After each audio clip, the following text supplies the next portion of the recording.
mejor dicho, estábamos viendo cómo es que las células regulan de alguna manera la dirección de las vías metabólicas, cambiando las concentraciones de, de los diferentes metabolitos intermediarios que las componen, ¿no? Entonces, a ver, déjenme... No, sí, ahí está. Estaba haciendo ruido alguien. Entonces ya lo silencié. Muy bien, entonces ahora nos toca ver básicamente principios de bioenergética y vamos a analizar a dos moléculas muy importantes, que es el ATP y el NAD.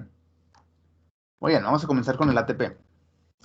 Bueno, anteriormente les había dicho que pues, las células pueden regular las vías metabólicas cambiando las concentraciones de los reactivos, pero hay veces en que simplemente una reacción es desfavorable, ¿sí? Y la célula no podría o se le dificultaría cambiar las concentraciones de los reactivos de tal manera que eh, si lo hace va a perjudicar en otros procesos. Entonces, una manera de poder solventar que una reacción es desfavorable, ¿sí? Sin alterar el equilibrio, es utilizando energía, ¿sí? Entonces, una reacción, como dice aquí, puede tener lugar espontáneamente solo si su delta G es negativo, eso ya lo conocemos. Por ejemplo, aquí, para la formación de los productos C y D a partir de los sustratos A y B, el delta G está determinado por la siguiente ecuación, que esa ecuación ya la conocemos, ya la vimos anteriormente, ¿sí? Y donde habíamos dicho que el delta G total de la reacción, para saber si va a ser espontánea o no, depende de dos parámetros, delta G estándar y este otro término que tenemos por ahí, ¿sí? La multiplicación de la constante R por la temperatura en Kelvin por el logaritmo natural del cociente de la multiplicación entre los productos y, bueno, de los productos entre la de los reactivos, ¿sí? Y entonces esto nos habla acerca de las concentraciones de los reactivos, porque eso también puede contribuir al equilibrio, y delta G estándar, porque esto nos habla de la naturaleza de los reactivos, ¿sí? Entonces tenemos estos dos criterios en esta ecuación y bueno, ya juntos ambos nos pueden dar información acerca del delta G total de la reacción. ¿Por qué? Porque no podemos utilizar delta G estándar porque en condiciones celulares no hay condiciones estándar, ¿sí? Entonces no podemos extrapolar ese conocimiento porque si no muchas reacciones utilizando el puro delta G estándar nos podrían dar que son reacciones de hecho no espontáneas, cuando en la célula puede que sí estén ocurriendo. Entonces ocupamos detectar o calcular el delta G real, ¿sí? Entonces, fíjense, aquí tenemos esta reacción que está aquí. Tenemos A que se convierte al producto B y C. Y fíjense el delta G estándar para esa reacción. ¿Sí? Aquí todavía no nos metemos con delta G. Fíjense el delta G estándar. Tenemos un delta G estándar de más 21 kilojoules por mol, ¿sí? O más 5 kilocalorías por mol, como lo quieran ver. Muy bien. Ahora, esa reacción a nivel celular, si consideramos las puras condiciones estándar, no deberían de ocurrir. Sí, sería una reacción no espontánea. Y sabemos que no es espontánea porque su símbolo de delta G es positivo. Sin embargo, podemos hacerla espontánea si utilizamos una reacción o si le acoplamos una reacción que involucre liberación de energía o que genere liberación de energía, ¿sí? Entonces, algo muy característico de las vías metabólicas es que algunas reacciones que puedan ser no espontáneas se van a volver espontáneas si al final de cuentas se acopla con una reacción que libera la suficiente energía como para contribuir a este proceso y, bueno, hacer que el proceso global sea totalmente espontáneo. Por ejemplo, aquí, fíjense, tenemos en la primera reacción que A se descompone en el producto B y C, ¿sí? Pero luego vemos que el producto B va a generar el producto D. Es decir, B es un producto en común de las dos reacciones. Si es una molécula en común en las dos reacciones. ¿Por qué? Porque en una B es un producto y en otra B es un reactivo. ¿Sí? Es decir, estas reacciones están acopladas. Porque en una B es reactivo y en la otra B es un producto. Es decir, apenas termina de terminar una reacción y entra otra.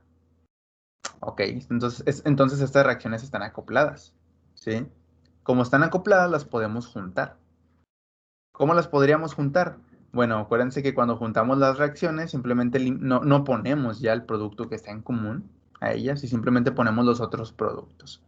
Es decir, en este caso pondríamos A, ¿sí? Me va a dar el producto C y D, ¿sí? Ya no pongo a B porque yo sé que B, de hecho, se va a consumir. Cuando B se libere, bueno, de manera inmediata va a entrar la siguiente reacción y se va a consumir para generar el producto D. Entonces, B ya no lo pongo porque ya sé que se va a desaparecer. Y simplemente en la reacción me daría, o la reacción global ya acoplada, sería A es igual a C más D. Pero como acoplé estas dos reacciones con un producto en común, yo puedo juntar también entonces sus delta G. ¿Sí? Yo sé que la primera reacción tiene un delta G de más 21 kilojoules por mol, pero la segunda tiene una de menos 34 kilojoules por mol. Entonces también tengo que acoplar las delta G. Muy bien, entonces, ¿cómo se acoplan las delta G? Simplemente las sumamos. ¿Sí? Simplemente las sumamos. Ahora, ¿cuál será la delta G global de esta suma? La delta G estándar. ¿Alguien que me pueda decir? Menos 13. Ok, me va a dar menos 13 kilojoules por mol. Ahora, ya acoplada, porque esta va a ser global, ya me lo pongo aquí. Ya acoplada la reacción, ¿es espontánea o no espontánea? Espontánea. Espontáneo. Ok, entonces ya se vuelve espontánea. Entonces, algo importante en las vías metabólicas es que hay muchas reacciones que no van a ser espontáneas, pero al acoplarse con otras reacciones por un producto en común, se vuelven espontáneas. Y entonces eso dirige a la reacción que era no espontánea a que se vuelva espontánea, porque al final de cuentas va a generar un producto que sí va a liberar mucha energía. Entonces eso es algo que también emplean bastante las células en las vías metabólicas, y lo vamos a ir viendo. ¿Sí? De hecho, aquí lo tenemos. ¿Sí? Cuando acoplamos la reacción, nos queda A igual a C más D, y la delta G estándar nos va a dar menos 3 kilojoules por mol. ¿Sí? Entonces aquí fíjense lo que ocurre, una reacción termodinámicamente favorable, como la segunda reacción esta que tenemos aquí, puede dirigir a una termodinámicamente desfavorable acoplada a ella, que es lo que estamos viendo aquí. ¿Sí? Y entonces muchas veces a las reacciones se acopla, a estas reacciones metabólicas no espontáneas o no favorables, se acopla la hidrólisis de ATP. ¿Sí? Porque la hidrólisis de ATP es bastante espontánea. ¿Sí? Es bastante espontánea y libera mucha energía. ¿Sí? Fíjense, primero vamos a ver las estructuras de los nucleótidos de monofosfato, difosfato y trifosfato de ATP. ¿Sí? Fíjense, aquí tenemos el ATP. Grábense bien la estructura porque lo van a tener que conocer en todo el curso. Acuérdense que al final de cuentas el ATP es un nucleótido, entonces como tal tiene una base nitrogenada. ¿Sí? Y esta base nitrogenada de hecho es una purina, de tipo purina, es una adenina. ¿Sí? Ahora, también tiene una ribosa. Acuérdense que estos no son desoxirribonucleótidos, ¿sí? Son ribonucleótidos. ¿Por qué? Porque en el carbono 2', que es este que está aquí, tiene un OH. Y, bueno, también tiene 3 fosfatos. Bueno, de hecho, dependiendo del número de fosfatos, es el tipo de nucleótido que tenemos. Si tiene 3 fosfatos, es un trifosfato de adenosina. Si tiene dos fosfatos, es un difosfato de adenosina. Y si tiene uno, es un monofosfato de adenosina. Y entonces vamos a tener ATP, ADP y AMP. ¿Sí? Entonces, bueno, acá tenemos a los fosfatos. Y fíjense que los fosfatos tienen también una nomenclatura. Fosfato alfa, fosfato beta y fosfato gamma. Que eso de seguro ya lo vieron en química de macromoléculas. Ahora, estos 3 fosfatos son los que se dice que tienen los enlaces de alta energía. ¿Sí? Normalmente al ATP, como es una sustancia que libera mucha energía, bueno, se le hace referencia que sus enlaces son de alta energía, específicamente los enlaces de los fosfatos. ¿Cuáles enlaces? Los enlaces fosfoanhidro, ¿sí? Es decir, este y este. Esos dos enlaces son los de alta energía, se supone. Ahora, ¿está bien utilizar el término de alta energía? No, porque en realidad son enlaces comunes y corrientes. No hay nada de diferente con respecto a otros enlaces. Solo que se les dice enlaces de alta energía porque la molécula libera mucha energía cuando se hidroliza uno de estos fosfatos, pero como tal no tienen más energía que un enlace normal, ¿sí? El contenido energético al que se refieren, en realidad es toda la molécula, no es solo ese enlace en particular. Sí, ahorita vamos a explicar más acerca de eso. Entonces, bueno, tenemos 3 fosfatos en el ATP, 2 fosfatos en el ADP y un fosfato en el AMP. ¿Sí? Muy bien. Como les menciono, estos enlaces fosfoanhidro son los que se van a estar hidrolizando utilizando agua como nucleófilo. ¿Sí? Por eso decimos que es una hidrólisis, porque el agua es el nucleófilo que va a venir a hidrolizar. Muy bien. ¿Cómo va a ocurrir esa hidrólisis? Bueno, en términos, déjenme ver si no hay una imagen que lo describa. No. En términos prácticos, el agua va a promover la hidrólisis mediante un ataque nucleofílico. Sí, déjame borrar esto que está aquí. El agua va a promover la hidrólisis mediante un ataque nucleofílico. Utilizando un par de electrones, ataca a uno de los fosfatos. ¿Sí? Va a atacar a este fosfato. Y, bueno, el fosfato solo puede tener 5 enlaces. En este caso ya tiene sus 5 enlaces. Si adquiere un sexto, bueno, mejor dicho, para adquirir el nuevo enlace con el agua, tiene que romper uno y rompe este. Entonces el otro oxígeno se lleva los 2 electrones con él. Bueno, aquí ya la regué. En realidad, déjenme lo pongo aquí. La flecha la puse como si fuera a formar un doble enlace y de hecho pasan a él para formar una carga negativa. Y bueno, esa carga negativa se estabiliza por resonancia, ¿no? Entonces, cuando el agua hidroliza el enlace fosfoanhidro entre el fosfato gamma y el beta, entonces se nos genera ADP, porque solo se fue un fosfato. ¿Sí? Sin embargo, el agua también puede provocar la misma hidrólisis, el mismo ataque, por ejemplo. Aquí voy a ponerlo con otro color para simbolizar que es otro ataque diferente. No crean que el agua ataca a los dos al mismo tiempo, no. El agua, por ejemplo, con un par de electrones puede atacar, de hecho, al otro fosfato, al beta. Y que el enlace hidrolizado sea entre el alfa y el beta. Entonces, igual pasa lo mismo. El agua ataca al fosfato, el fósforo solo puede tener 5 enlaces, y entonces rompe uno. Entonces, si el agua ataca el enlace fosfonhidro entre el alfa y el beta, se nos genera AMP. ¿Sí? Es la diferencia. Ahora, obviamente, la hidrólisis desde la ATP a la AMP genera más energía, ¿sí? Genera muchísimo más energía, de hecho. Sin embargo, es raro que ocurra la hidrólisis así directa, desde ATP hasta AMP. Sí puede ocurrir, pero no tanto para generar energía, sino para transferir literalmente un pirofosfato, ¿sí? Normalmente no es tan común que el ATP genere AMP, no es tan común, ¿sí? Es más común que genere ADP. Y bueno, de hecho, esto tiene un objetivo. Es muchísimo más fácil generar ADP y posteriormente regenerar el ATP a partir del ADP. Porque así como se libera mucha energía para generar AMP, bueno, al generar AMP, bueno, también ocupas más energía para regenerar el ATP a partir de AMP. Entonces es mejor convertir ATP a ADP y posteriormente reconvertirlo a ATP en un proceso posterior. Entonces, tiene sentido, ¿sí? Ahora, ¿a qué se refieren? Déjame checar nada más algo. Muy bien, sí lo vamos a ver. Pensé que no lo había puesto, pero no. Bueno, ¿a qué se refiere con lo de que el ATP tiene enlaces de alta energía? Bueno, eso lo vamos a explicar en unos momentos. Pero fíjense, aquí tenemos ya una diapositiva que nos habla acerca de la hidrólisis del ATP. Nos dice que la hidrólisis del ATP es una reacción exergónica. ¿Por qué? Porque tiene un delta G negativo y me va a liberar mucha energía, ¿sí? Acuérdense que el cambio, un delta G negativo significa que los productos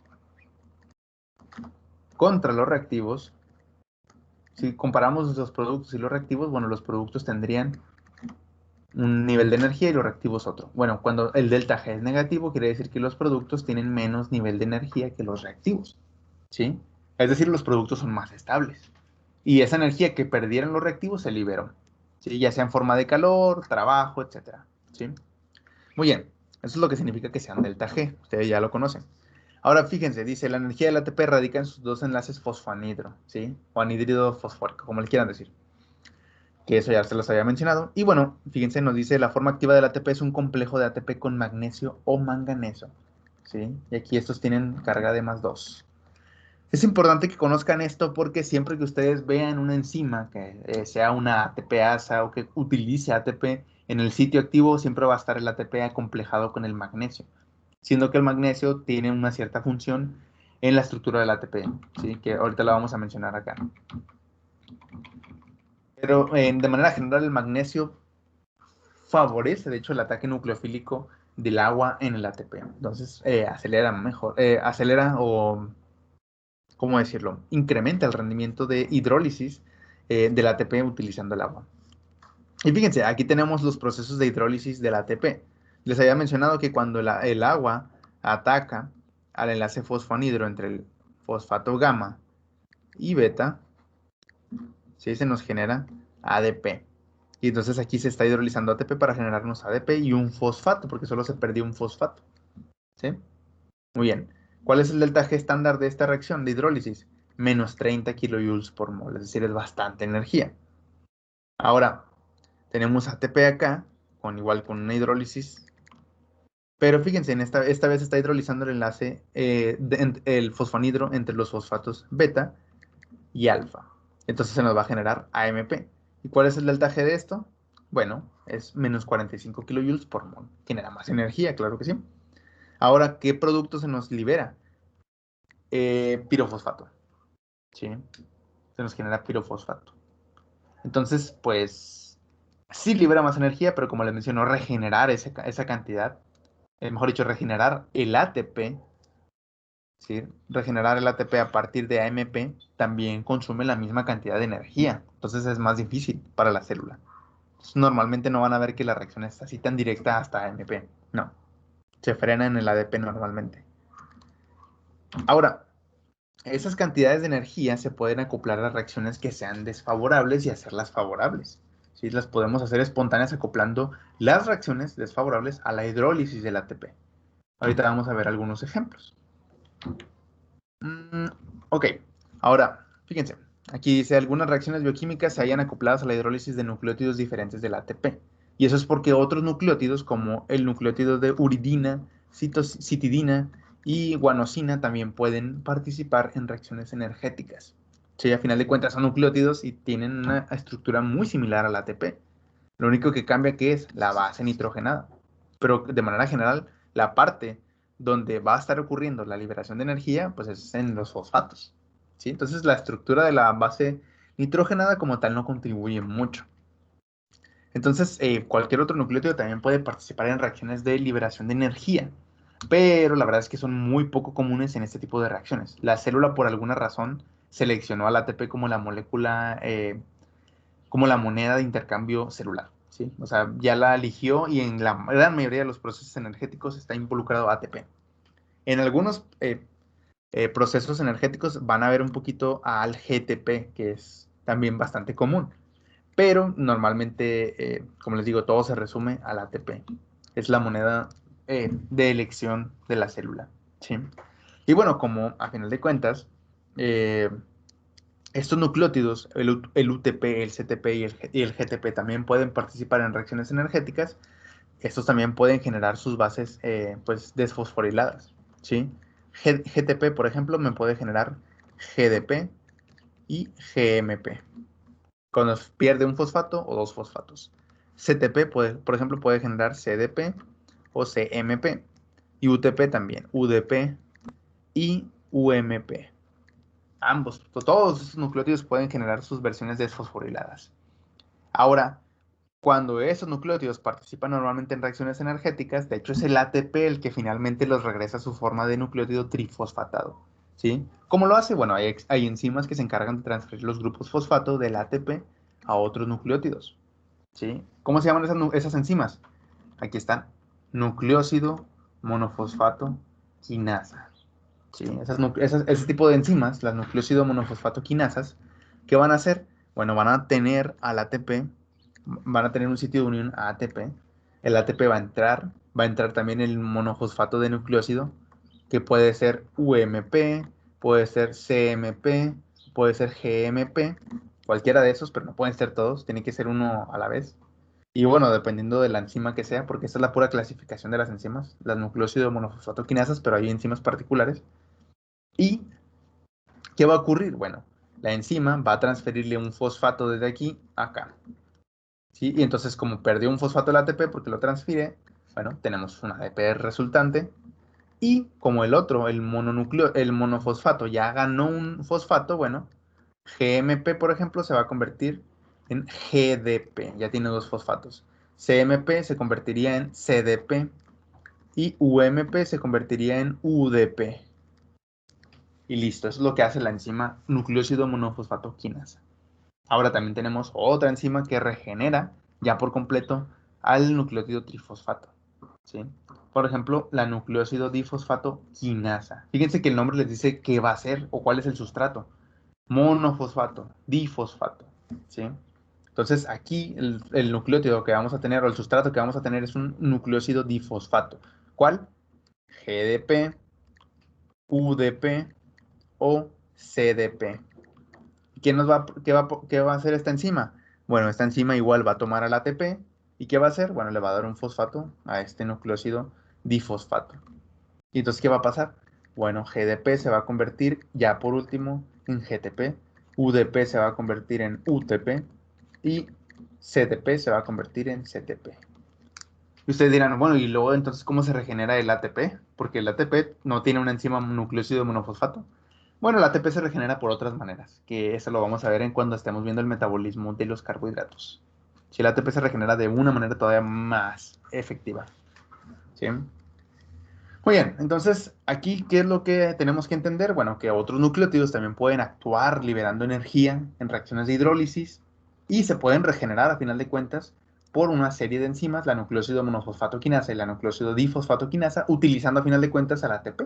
Entonces, a final de cuentas, de manera indirecta, el ATP como quiera es la moneda de energía preferible por la célula. ¿Por qué? Porque aunque se use otro nucleótido, a final de cuentas, ¿quién va a regenerar al nucleótido? Es el ATP. Entonces, a final de cuentas, es como si el ATP hubiera invertido la energía y no hubiera sido el otro nucleótido. Entonces, bueno, básicamente, entonces el ATP lo hace de manera directa o indirecta, ¿sí? Actúa como el intercambiador de energía de elección de la célula de manera directa o indirecta. Muy bien.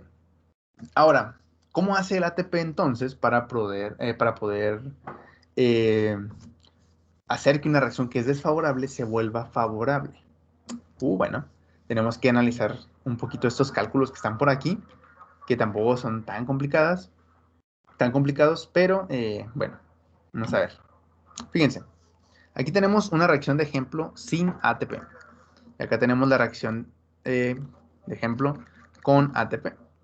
Y fíjense que en la reacción de arriba, en la amarilla que puse aquí el asterisco amarillo, tenemos que el producto o la reacción es la conversión de A en B. Y este tiene un delta G de más 16.7 kilojoules por mol, o 4 kilocalorías por mol, como lo quieran ver.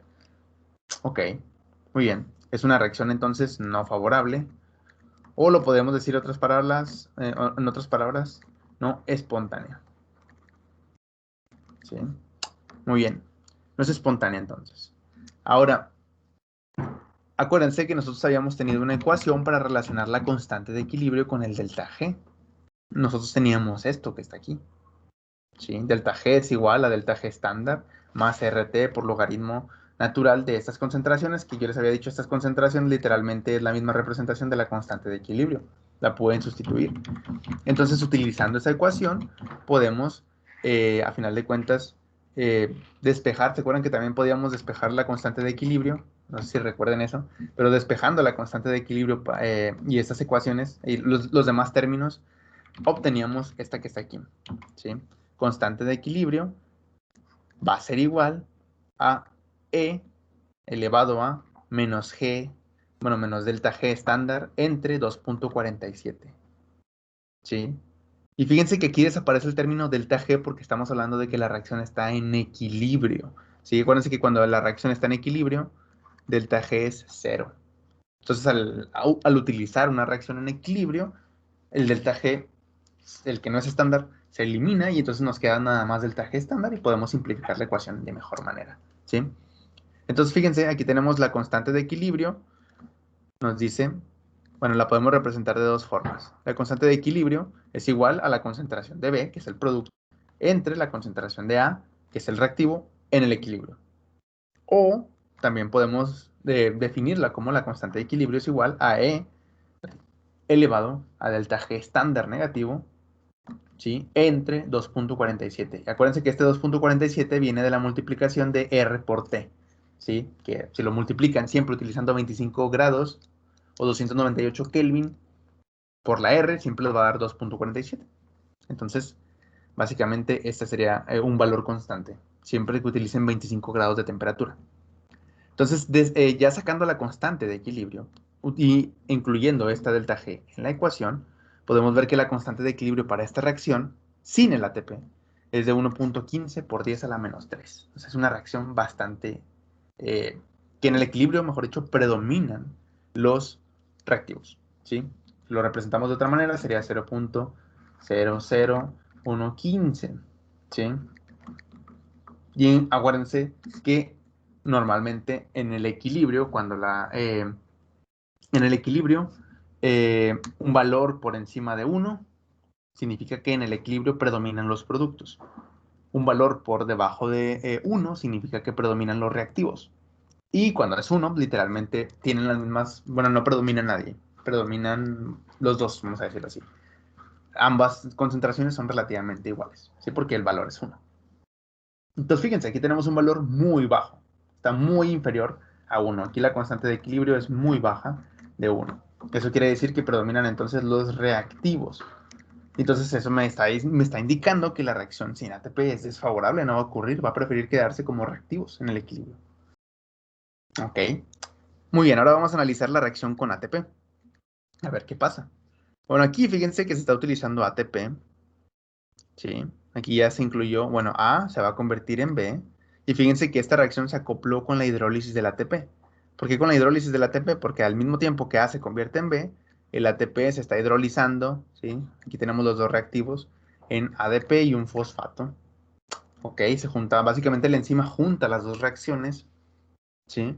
Y fíjense, este delta G para esta reacción con el ATP es de menos 13.8 kilojoules por mol. Eso quiere decir que esta reacción ahora es favorable, o en otras palabras, es espontánea. ¿Sí? Y bueno, aquí si volvemos a aplicar la misma metodología que utilizamos anteriormente, podemos también obtener la constante de equilibrio. ¿Sí? ¿Cómo lo podemos obtener? Fíjense, aquí la constante de equilibrio va a estar definida en torno a dos reacciones, a dos equilibrios que va a haber. Tenemos por un lado el equilibrio de A convirtiéndose a B, es decir, el producto aquí es B, que va a ser su concentración entre la concentración de A, que es el reactivo, cuando están en el equilibrio. Asimismo, como tenemos una reacción acoplada, este valor que me salga de este cociente, bueno, va a estar multiplicándose por el cociente del otro equilibrio, que vendría siendo la hidrólisis del ATP, donde ADP, la concentración de ADP por la concentración del fosfato inorgánico entre la concentración del ATP en el equilibrio va a ser el otro valor. Básicamente eso lo podemos representar así o lo podríamos representar como la multiplicación de dos constantes de equilibrio. La constante de equilibrio de A convirtiéndose a B o la constante de equilibrio del ATP hidrolizándose a ADP y el fosfato inorgánico. Los podemos representar como una multiplicación de las dos constantes o simplemente multiplicar bueno, los dos cocientes directamente, que nos dé una sola constante de equilibrio. ¿Sí? La constante de equilibrio global entonces podría ser la constante de equilibrio de A convirtiéndose a B y la otra constante de equilibrio, bueno, ya la regué. La otra constante de equilibrio va a ser ATP hidrolizándose, bueno, aquí falta agua, ¿no? Obviamente. ATP hidrolizándose a ADP más fosfato inorgánico, pero acuérdense que el agua nunca lo representamos porque es el solvente, y entonces nos queda esto. ¿Sí? Pero bueno, esto lo podemos simplificar de la manera en la que está escrita ya en el cálculo que está aquí. Ahora, ¿cómo sacamos el valor de la constante? Bueno, ya cuando nos den estas concentraciones, que las podemos medir en el equilibrio, ¿sí? Bueno, aquí ya sabíamos nosotros que la constante de equilibrio es igual a E elevado a menos delta G estándar entre 2.47. Aquí el 2.47, como les digo, se mantiene constante. Y, bueno, en este caso tenemos un valor negativo ya de delta G, ¿sí? Y como afuera hay un valor negativo multiplicando delta G y aquí el delta G ya es negativo, menos por menos es más, y entonces se hace más 13.8, ¿sí? El valor resultante entonces de ese cálculo de la constante de equilibrio con ATP ahora es 2.67 por 10 a la 2. Es decir, es más elevado todavía, ¿sí? ¿Cuánto nos va a dar aquí? Bueno, básicamente nos va a dar 267, ¿sí? 267, que es un valor en este caso entonces constante de equilibrio es muy mayor que 1. Y eso quiere decir que entonces en el equilibrio predominan los productos. Entonces, ¿qué hizo la ATP? Al liberar tanta energía, ¿sí? Hizo que una reacción que era desfavorable se hiciera muy favorable y por ende desplaza el equilibrio desde los reactivos hacia los productos. ¿Más o menos?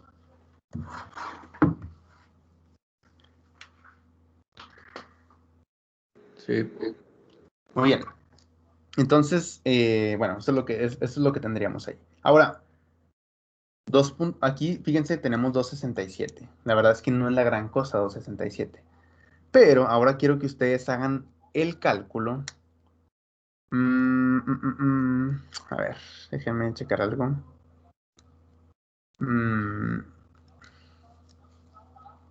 A ver.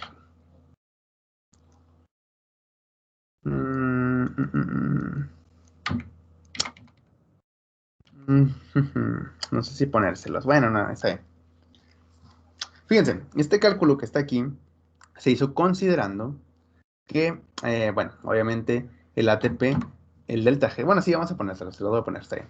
Fíjense, aquí, en la diapositiva que sigue, todavía no vamos a ver la diapositiva, vamos a tomar este valor que está aquí. El delta G estándar de la hidrólisis del ATP, habíamos mencionado que era de menos 30.5 kilojoules por mol. Muy bien, grábense ese valor, ahí va, déjenme borro esto. Déjenme lo anoto por acá. La pura hidrólisis del ATP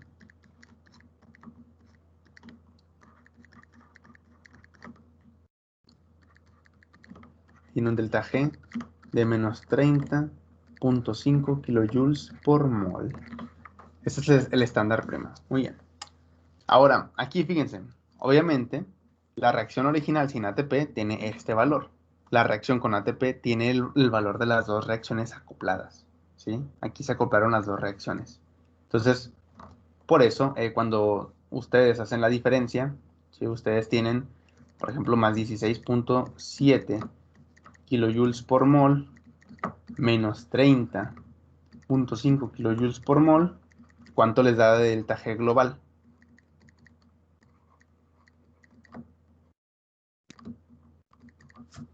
Menos 13.8. Ajá, que es el valor de abajo, ¿no? Está bien, muy bien. Menos 13.8 kilojoules por mol. Ahora ustedes hagan el cálculo para ver cómo se afecta la constante de equilibrio cuando utilizamos un valor de la hidrólisis de ATP. En lugar de menos 30.5, utilicen menos 50 kilojoules por mol. Utilicen ese valor. Hagan la diferencia como lo acabamos de hacer aquí y el deltaje que les resulte, sustituyanlo en la ecuación y díganme qué constante de equilibrio les da cuando el ATP, bueno, de hecho la hidrólisis del ATP genera esa cantidad de delta G, esa cantidad de energía. Ahorita volvemos. Entonces, háganlo y me dicen, unos 5 minutitos. Cabo no está tan tardado. Más me voy a mutear. Ahorita les pongo otra vez la diapositiva.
Fotos.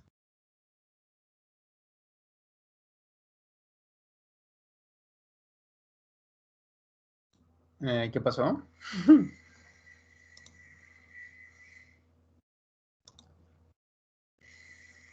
¿Qué pasó?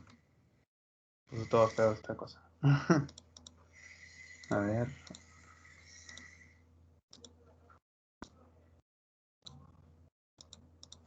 Ya.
¿Cómo le salió?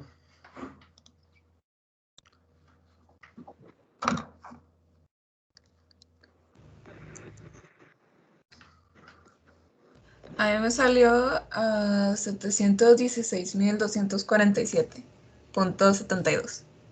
Ok, 760 y qué? 716.247.72. Ajá. 716,000. ¿Qué más? Perdón, no escuché el último. Se me fue. 247.72. Ahí está. Ok. Si se fijan, en este caso, la constante ahora está muy elevada. De hecho, si lo hacemos un poco más sencillo en notación científica y movemos el punto 1, 2, 3, 4, 5, tendríamos 7.16 por 10 a la 5, ¿no? Tendríamos esa notación científica. Entonces, fíjense, en este caso, cuando utilizamos en el cálculo el ATP con un menos 30.5 kilojoules por mol, nos da una constante que tiene órdenes de longitud, nos mejora la reacción en un factor de 10 a la 2. Cuando utilizamos en el cálculo al ATP con el valor de menos 50 kilojoules por mol, nos mejora la reacción, o el equilibrio de la reacción, en un factor de 10 a la 5. Pero bueno, ¿qué tiene que ver esto del menos 50? ¿Por qué le dije que menos 50? Porque fíjense, el ATP en condiciones estándar tiene este valor que les mencioné, pero en condiciones no estándar, de hecho no libera menos 30, libera menos 50. En condiciones celulares libera menos 50. Entonces en realidad no está incrementando las reacciones en este factor, pero está haciendo más aproximadamente con este que está por acá.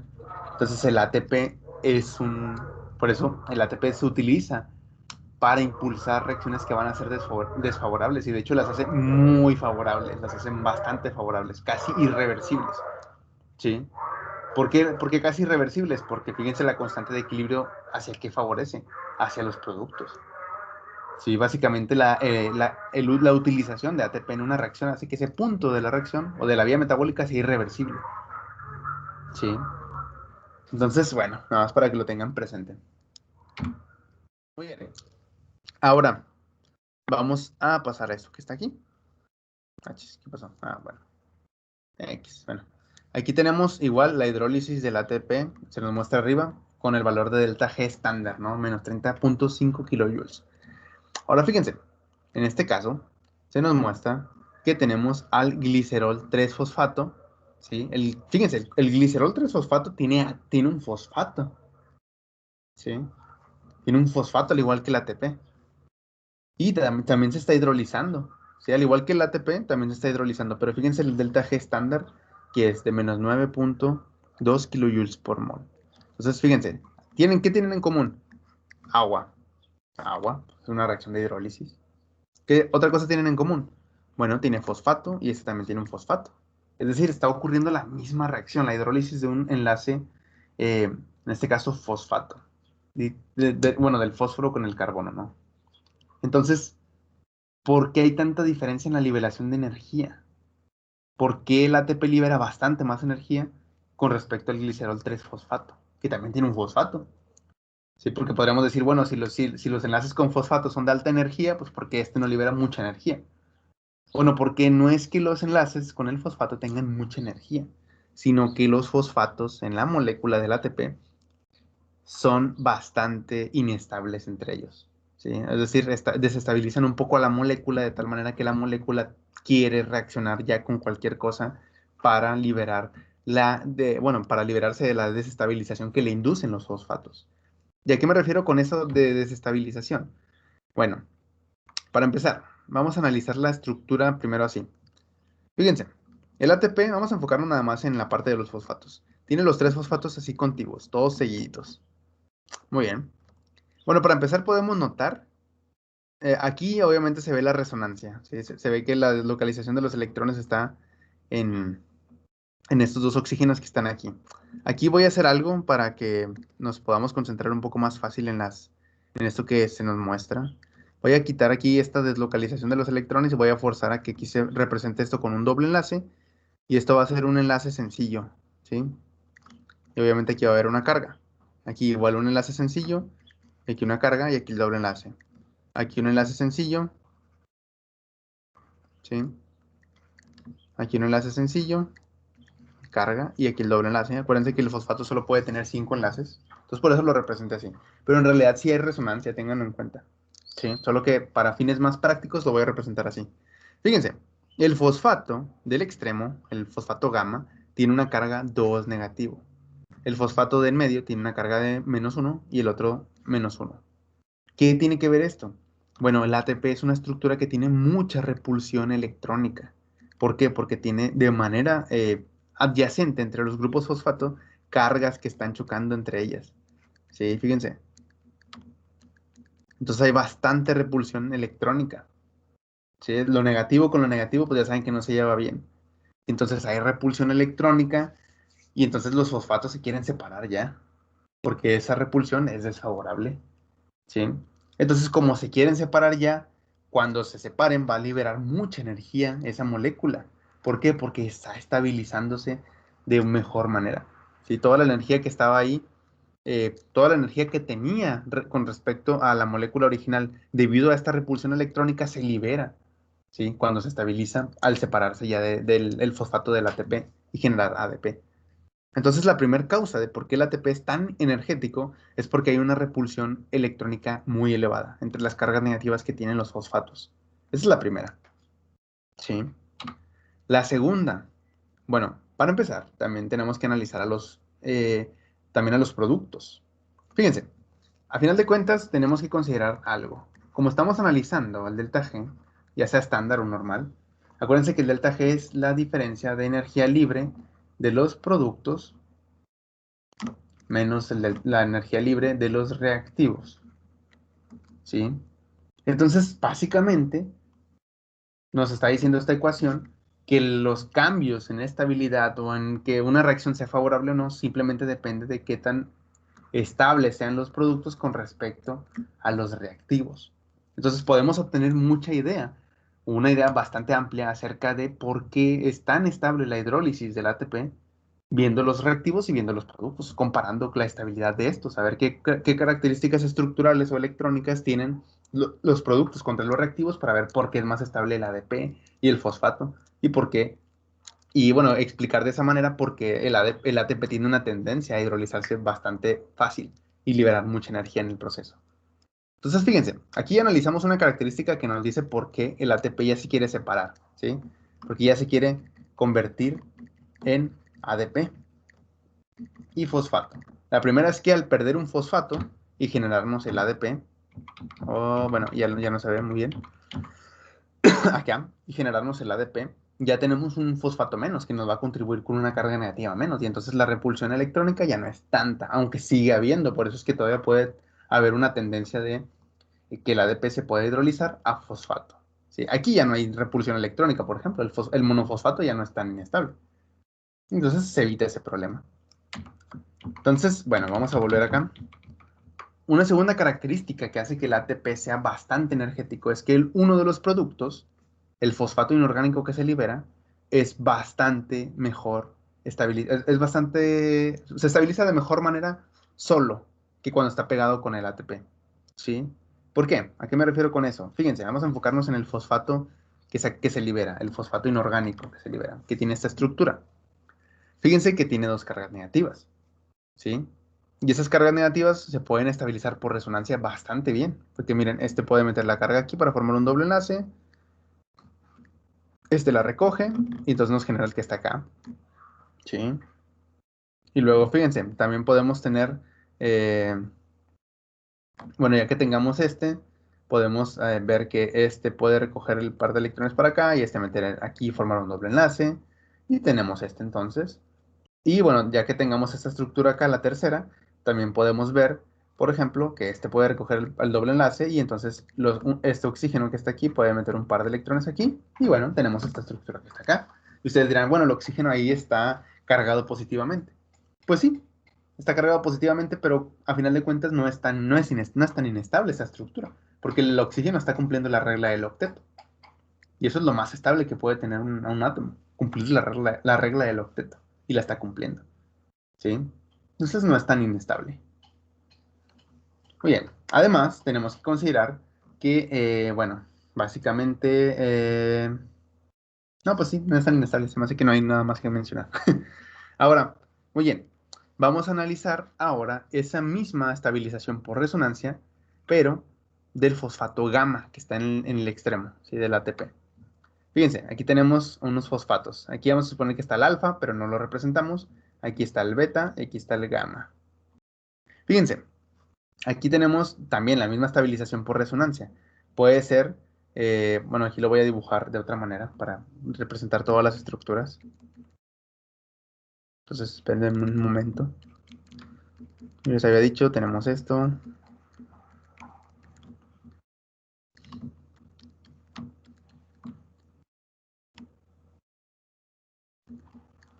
Puede ser, por ejemplo, que este oxígeno meta la carga negativa aquí, este la recoja por acá y listo, tenemos una. Ahora, ¿qué más puede pasar? Bueno, puede ser que también este oxígeno que está por aquí meta, bueno, déjenme mejor si la represento para que las vean mejor. Puede ser también, bueno, voy a poner la resultante de esa. Ay.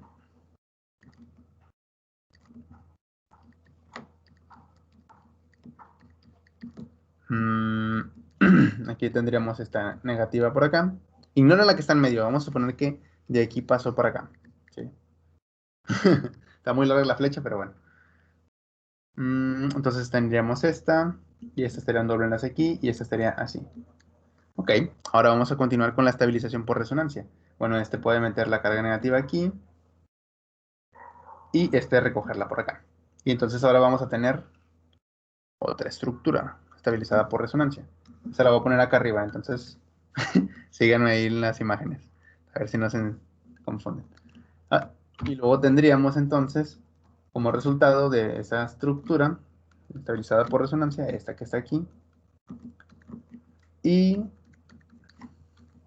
esta aquí con carga negativa, este aquí con carga negativa, el doble enlace aquí, y bueno, tenemos ya la última de estructura resonante que vendría siendo, bueno, este recoge aquí, y el oxígeno que está aquí, bueno, este mete el par de electrones aquí, de tal manera que me genera ahora la que está aquí en medio. Esta sí ya la pueden tomar en cuenta, ¿sí? Me genera la que está aquí en medio. Muy bien. Si se fijan, son casi las mismas formas resonantes que la del fosfato inorgánico que mencionamos arriba. Entonces, ¿por qué es más estable el fosfato inorgánico que el fosfato en el ATP, el fosfato gamma en el ATP? Bueno, por una forma resonante. Una forma resonante es la que hace la diferencia porque desestabiliza bastante la estructura. Fíjense, aquí ya voy a retirar, bueno, voy a retirar todas las estructuras porque a final de cuentas nada más eran para ilustrar algo. Fíjense, vamos a comparar entonces estas estructuras que están aquí, estas dos en específico. Todas las demás son iguales, podemos decir, son equivalentes. Las del fosfato inorgánico con respecto a la del fosfato gamma del ATP, excepto estas dos. Aquí mencionamos, bueno, esta no tiene, a final de cuentas no tiene tanta inestabilidad porque cumple el octeto. Muy bien. Pero fíjense, aquí, el oxígeno, de hecho, déjenme le borro esto que acabo de poner aquí. También está cumpliendo el octeto. Porque entonces esto es más inestable. ¿Por qué la de abajo es más inestable que la de arriba? Bueno. No sé si recuerden, pero cuando ustedes hacían las estructuras de Lewis en química orgánica, había una regla que decía, o las estructuras resonantes, no recuerdo bien cuál de las dos, había una regla que decía cuando hay separación de cargas positivas o negativas, y esa estructura es más inestable con respecto a una que no lo es, a una que no tiene separación de cargas. Bueno, eso mismo está ocurriendo aquí. ¿Sí? Fíjense. Aquí tenemos al oxígeno que tiene una carga positiva. ¿Sí? Tiene una carga positiva porque utilizó un par de electrones para formar el doble enlace ahí. ¿Ok? Pero, ¿a qué átomos está unido? Bueno, básicamente está unido a un fósforo. ¿Sí? Un fósforo que está por ahí. Ok. Está unido a un fósforo. Muy bien.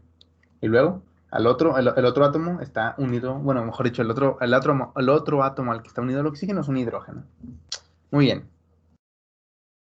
Ambos átomos son menos electronegativos que el oxígeno, es decir, el oxígeno atrae los electrones hacia él con electronegatividad mayor que estos. ¿Sí? El oxígeno es más electronegativo. Muy bien. Ahora fíjense a lo que tenemos en la estructura de abajo. El oxígeno también tiene la carga positiva. Tiene mayor electronegatividad que el fósforo que está por acá. Pero aquí pasa algo muy interesante. ¿Sí? El fósforo del carbón, bueno, el fósforo del fosfato beta va a tener una carga positiva formal. ¿Sí? ¿Por qué va a tener una carga positiva formal? Porque igual en alguna de sus estructuras resonantes, el fósforo puede estar, bueno, puede encontrarse cargado de manera positiva. ¿Sí? Por ejemplo, en esta estructura que tenemos aquí, nosotros no podemos tener al fósforo con una carga formal, ¿sí? En la estructura de arriba. ¿Sí? ¿Por qué? Porque fíjense, sí se puede obtener, la verdad, pero fíjense, tendría que ocurrir lo siguiente. Déjenme se los muestro aquí. Tendría que ocurrir lo siguiente. Para que el fósforo pudiera desarrollar la carga formal, el oxígeno tendría que recoger el par de electrones de vuelta y entonces generar esto.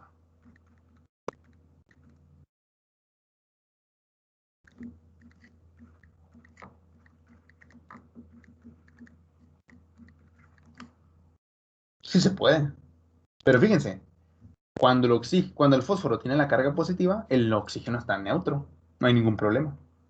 Es estable entonces. No hay separación de cargas en ningún momento. Muy bien, ahora tengan en cuenta lo que está pasando acá abajo. Como aquí tenemos dos fósforos, mejor dicho, un oxígeno entre dos fósforos, bueno, puede ser que mientras el fósforo que está unido bueno, el fósforo del fosfato gamma está en esta forma resonante con el oxígeno, bueno, el otro fósforo sí se halle en algún momento dado con la carga formal positiva. Y entonces eso es muy inestable. ¿Por qué? Porque básicamente tenemos dos cargas formales positivas establecidas en átomos adyacentes y hay separación de cargas. Entonces eso es muy inestable. ¿Sí? Entonces, para evitar esa forma resonante, la molécula quiere reaccionar rápido. ¿Sí? Se hace bastante reactiva. Entonces, por eso cuando el ATP se hidroliza, se libera bastante energía, porque ahora la molécula se va a estar estabilizando de esta manera, el fosfato inorgánico, y el fosfato beta ya no va a tener, bueno, sí va a tener el otro problema con el fosfato alfa, pero en menor medida, porque le estamos quitando el factor que habíamos mencionado anteriormente, la de las cargas negativas. Tienen que tener en cuenta que eso está ocurriendo, bueno, las tres Estas tres cosas que estoy mencionando están ocurriendo a la par, ¿sí? Están ocurriendo de manera simultánea. Las tres cosas contribuyen para que el ATP sea reactivo. Una es que los productos del fosfato inorgánico y el ADP se estabilizan de mejor manera, ¿sí? Por resonancia, que el ATP. Otro es que hay repulsión electrónica por cargas negativas. Y la tercera razón es la siguiente, ¿sí? ¿Dónde está? Bueno, acá. Aquí. La tercera razón es la siguiente. Fíjense, ¿cuántas moléculas pueden solvatar las cargas negativas del ATP? Bueno, de agua, aparentemente solo 4 moléculas. A lo mejor hay un poquito más, ¿sí? En este caso, 4 moléculas son las que están representando en el dibujo. Pero fíjense, es algo bastante como quiera, o sea, como representación gráfica sirve para darnos una idea, ¿sí? Va a haber menos moléculas solvatando al ATP, ¿sí? Si supusiéramos, bueno, va a haber una molécula por carga, una molécula de agua por carga. Bueno, solo podría haber entonces 4 moléculas. Mientras que cuando se lleva a cabo la hidrólisis y nos genera ADP y fosfato, los productos resultantes se estabilizan de mejor manera por la solvatación de agua. Porque vamos a tener una molécula de agua por carga, asumiendo esa lógica, tenemos una aquí, una aquí, una aquí, tenemos 3, y en el producto fosfato inorgánico tenemos 2. Entonces, está más solvatada por el agua. Y como el agua contribuye a solvatar las cargas negativas y positivas, de cierta manera estabiliza un poco a la estructura del ATP. ¿Sí? Si no hubiera agua, estas cargas negativas serían todavía más inestables. Son menos inestables porque el agua la solvata y de cierta manera amortigua esa repulsión electrónica, a pesar de que aún así está presente. Pero, obviamente, la molécula de agua puede solvatar, bueno, mejor dicho, las moléculas de agua pueden solvatar de mejor manera el fosfato inorgánico, que está más pequeño y tiene 2 cargas, y el ADP, que tiene un fosfato menos y está un poco más pequeño que el ATP, que está más grande. Entonces, esa es la tercera razón. Van a estar más estables los productos con respecto a los reactivos porque van a solvatarse mejor, porque tienen mejores estructuras estabilizadas por resonancia y porque hay menor repulsión electrónica, electrostática entre las cargas. Estas son las tres razones por las que el ATP es bastante energético, ¿sí? Los productos son muy estables comparados con los reactivos, con el ATP. Y entonces cuando el ATP se convierte en ADP y fosfato inorgánico, libera bastante energía, porque ahora se estabiliza mucho. Y bueno, esa es la razón principal. Ahora, tenemos que hablar de esto que está aquí, que es el potencial de transferencia de fosforilo, ¿sí? Fíjense, el ATP es bastante energético, ya vimos, porque al estabilizarse de mejor manera en forma de ADP y fosfato inorgánico, va a liberar bastante energía. Ahora, el ATP puede transferir un fosfato con bastante facilidad, ¿sí? En reacciones de transferencia de fosfatos, que esas reacciones las catalizan las transferasas, el ATP puede transferir un fosfato a otra sustancia, ¿sí? Y bueno, esta capacidad para transferir un fosfato se da normalmente en función de la energía que se vaya a liberar luego de que la molécula pierda ese fosfato. Las moléculas que tienen fosfatos bastante inestables, como por ejemplo la ATP, cuando pierden ese fosfato van a liberar bastante energía y entonces eh, esa energía se puede utilizar para emplearla para procesos celulares, para generar calor o para generar trabajo mecánico, ¿sí? Entonces, esa capacidad para transferir el potencial de fosfato, ya sea a otra sustancia, no simplemente liberarla, ¿sí? Liberar el fosfato al agua, por ejemplo, que tal vez sería la reacción más común, la hidrólisis, ¿sí? En este caso, si se fija en el ATP, lo que hace el ATP en una reacción de hidrólisis es transferir un fosfato, a final de cuentas. ¿A quién se lo está transfiriendo? Al agua, ¿sí? Entonces, cualquier sustancia que sea bastante energética va a tener la capacidad de transferir un fosfato al agua u a otra sustancia y liberar bastante energía en el proceso, ¿sí? A esa capacidad se conoce como, bueno, mejor dicho, tener una mayor capacidad de transferir este fosfato se conoce como tener también un mayor potencial de transferencia de fosforilo, ¿sí? Esto que está aquí, potencial de transferencia de fosforilo, es la capacidad que tiene una molécula para transferir un fosfato a una sustancia. Normalmente se mide con respecto al agua, ¿sí? El agua es como que el punto, bueno, la sustancia que siempre se utiliza para ver qué tan bien transfiere ese fosfato y por ende la energía que se libera, ¿no? Al transferir el fosfato. Entonces, fíjense, aquí tenemos algunas sustancias que tienen potenciales de transferencia de fosforilo muy bajos. Es decir, cuando ellos transfieren este fosfato al agua, no liberan mucha energía. Y aquí tenemos el glicerol 3-fosfato, la glucosa 6-fosfato, por ejemplo, que se conocen como compuestos de baja energía, porque no tienen la energía suficiente para, bueno, mejor dicho, pueden transferir el fosfato, pero no van a liberar mucha energía en el proceso. Se lo pueden transferir al agua y no van a liberar bastante energía. ¿Sí? Por eso les digo que eso de enlaces de alta energía es relativo, porque esos también tienen enlaces con fosfato y no son de alta energía. Entonces, bueno, fíjense, ¿a quién tenemos en el punto medio? Bueno, vamos a irnos a los de arriba, a los que son compuestos de alta energía. Bueno, tenemos el 1,3-bifosfoglicerato, que también tiene un fosfato por ahí. Tenemos a la creatina fosfato, que también tiene el fosfato, y de hecho este está principalmente en los músculos. ¿Sí? Y tenemos el fosfenol piruvato. ¿Sí? Fíjense, estos son compuestos de muy alta energía. ¿Sí? Tienen la capacidad de liberar bastante energía cuando transfieren su fosfato al agua o a otra sustancia. ¿Sí? Pero fíjense quién tenemos en el punto medio. Al ATP. El ATP sí es un compuesto de alta energía, pero tampoco tiene tanta energía comparado contra la creatina fosfato, comparado contra el bifosfoglicerato o comparado contra el fosfonol piruvato. ¿Sí? Y eso es importante. ¿Por qué? Porque el ATP está en el punto medio entre los compuestos de baja energía y los compuestos de alta energía que pueden estar presentes también en la célula. ¿Sí? Perdón. Entonces es importante que el ATP tenga este punto medio porque el ATP entonces se puede utilizar en algún momento dado para generar estas sustancias, o sea, para liberar, a final de cuentas, energía y transferir bastante bien este fosfato a otras sustancias, pero tampoco está tan alejado, o sea, no está en una posición tan arriba como para generar difícilmente el ATP. ¿A qué me refiero con esto? Fíjense, déjenme borrar esto que acabo de poner aquí. Aquí yo acabo de mencionar que estas sustancias, fosfonol piruvato, 1,3-bifosfoglicerato y creatina fosfato, van a tener mucha energía. Lo malo es que sí, van a liberar mucha energía, pero para sintetizarlas también se ocupa bastante energía. ¿Sí? ¿Liberan mucha energía?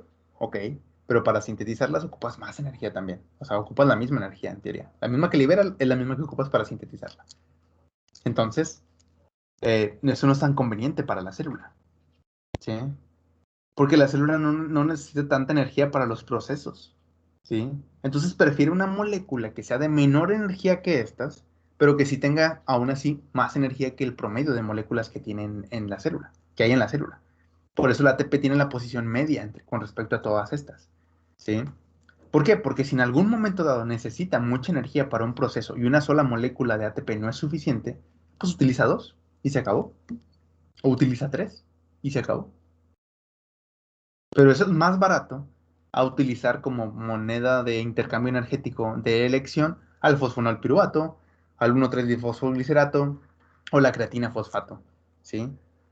Eso es más económico que utilizar esas estructuras que son de muy alta energía, pero para sintetizarlas también es un problema, porque ocupa más energía para sintetizarlas que el ATP. Entonces la célula por eso se decantó por utilizar ATP como su moneda de elección, ¿sí? Porque no tiene tanta energía como para sintetizarla, pero sí tiene bastante energía con respecto al promedio de otras de moléculas que andan por ahí, y entonces se puede utilizar para impulsar procesos energéticos en la célula. Y si no es suficiente una molécula de ATP, pues usa dos, y si no, usa tres, y así sucesivamente, ¿sí? De hecho, aquí podemos ver eso. Fíjense, tenemos distintos compuestos, ¿sí? Aquí, fíjense que el ATP ocupa la posición media de energía, ¿sí? Porque tiene una energía de menos 30,5 kilojoules. Eso es con delta G estándar, ¿sí? Y fíjense, los demás, el de más alta energía, ¿quién es? El fosfonol piruvato. Sí, el fosfonol piruvato tiene de más alta energía. Sin embargo, también sintetizar fosfonol piruvato consume mucha energía. Entonces no es tan sencillo. ¿Sí? No es tan sencillo llegar al fosfonol piruvato. Entonces mejor la célula prefiere utilizar una moneda que sea intermedia entre lo bajo y lo alto en energía. ¿Sí? Entonces vamos a hablar un poquito ahora de la creatina fosfato, que es una molécula que también es bastante común como intercambiador de energía en la célula, principalmente en los músculos. ¿Sí? La creatina fosfato también puede utilizarse para fosforilar otras sustancias y de hecho va a liberar bastante energía en el proceso. ¿Sí? Aquí fíjense, tenemos la reacción de creatina fosfato fosforilando al ADP para sintetizar ¿qué cosa? Al ATP. ¿Puede hacer eso la creatina fosfato? Sí, sí puede. ¿Por qué? Porque yo les había mencionado, bueno, el ADP libera esta energía, ¿sí? Pero para sintetizarlo yo ocupo esa energía, pero con sentido positivo, ¿sí? Cualquier molécula que tenga más energía que el ATP puede utilizarse para sintetizar ATP, ¿sí? Es decir, yo puedo utilizar fosfonol piruvato para sintetizar ATP. Yo puedo utilizar 1,3-bifosfoglicerato para sintetizar ATP. Yo puedo utilizar creatina fosfato para sintetizar ATP. Sí puedo, porque todas tienen más energía que lo que necesito para sintetizar una molécula de ATP a partir de ADP. Sin embargo, yo no puedo sintetizar glucosa 1 ATP, perdón, a partir de glucosa 1-fosfato. Esto no puedo porque tiene menos energía. Se libera menos energía, igual acá y así sucesivamente. Pero acá en este ejemplo tengo la creatina fosfato, que tiene menos 43,1 de kilojoules por mol.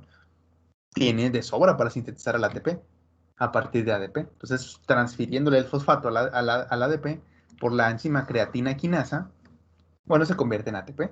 Y la creatina fosfato se convierte en creatina. ¿Sí?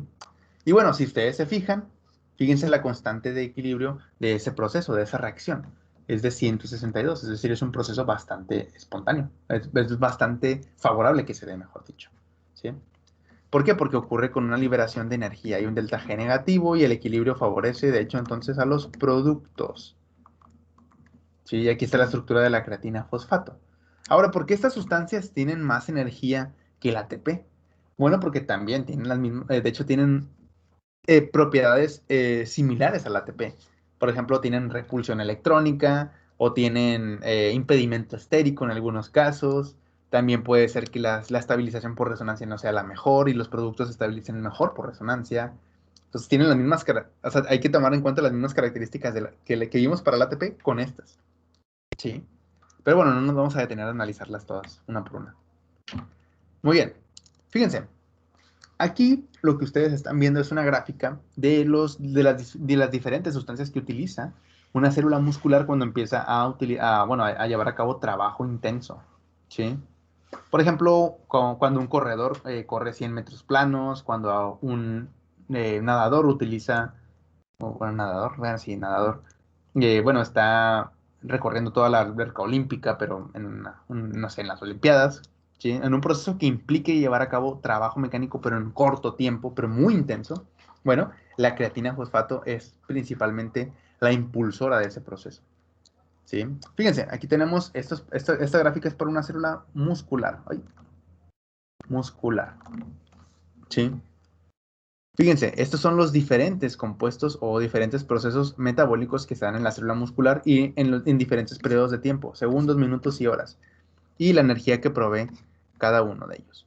Fíjense, el ATP, cuando el músculo empieza a hacer trabajo mecánico, rápidamente se consume en segundos. Fíjense que tenemos un cierto nivel basal de ATP y apenas pasan unos segundos y el ATP empieza a disminuir rápidamente como fuente de energía. ¿Sí? Pero fíjense, apenas empezamos a hacer trabajo mecánico y la creatina fosfato empieza a cobrar importancia en el proceso que estamos realizando. Si la creatina fosfato empieza a cobrar importancia, alcanza un pico y vuelve a bajar, porque ahí se acaba la creatina fosfato. ¿Sí? Entonces, las dos principales fuentes de energía cuando se lleva a cabo trabajo mecánico de alta intensidad, corta duración, es el ATP y la creatina fosfato. ¿Sí? La creatina fosfato va a actuar como un reservorio de ATP de manera indirecta, ¿sí? Porque el ATP se va a agotar y por ende me va a generar ADP más fosfato inorgánico.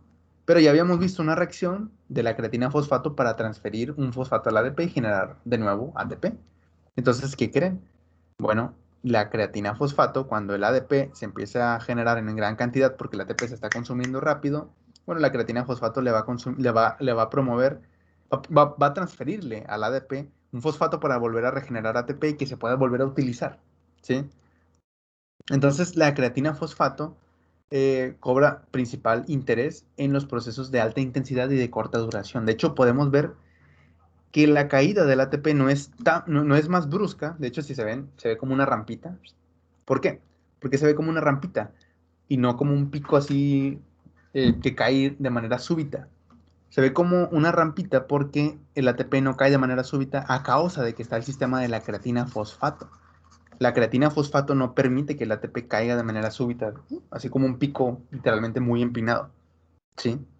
Permite que vaya teniendo un descenso relativamente más moderado, más gradual, ¿sí? Entonces, cuando el ATP empieza a bajar rápidamente, el sistema de la creatina fosfato empieza a funcionar a la par, ¿sí? Y entonces empieza a generar más ATP, el ATP se sigue consumiendo, la creatina fosfato sigue generando más ATP, el ATP se sigue consumiendo hasta que la creatina fosfato alcanza su máximo de utilización y empieza a decaer. Y cuando decae la creatina fosfato, o mejor dicho, cuando la creatina fosfato alcanza su máximo, el ATP también alcanza su mínimo porque ya no va a haber más ATP, ya no hay un reservorio de ATP extra.